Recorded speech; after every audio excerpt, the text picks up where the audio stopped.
Жақсы, рахмет, сау болыңыздар. Үй алдым. Так, көрімдіктердің бәрін қанша түсті екен көрейікші. Достарым қанша берді екен? 20 мың теңге үйлі досыма қаншадан шығады сонда? Служак. 7 служак 5 мың теңге жинап берген бе сонда маған? Көрші. Сковородка салып жүрген ғой көршілер. Класстастар. 5 мың теңге.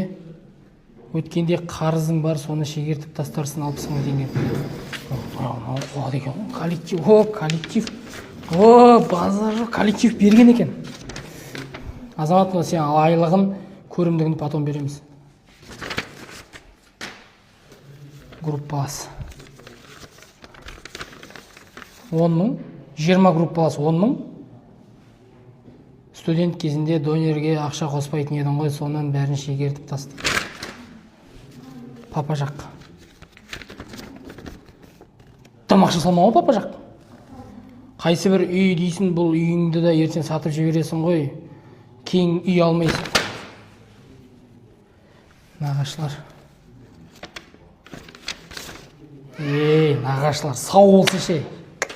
Аз болса да әйтеуір, Аллаға шүкір бар, осы нағашыларға. Нағашылар, тек нағашылармен араласатсақ, қалған бәрі удалить етсем. Құрсыншы.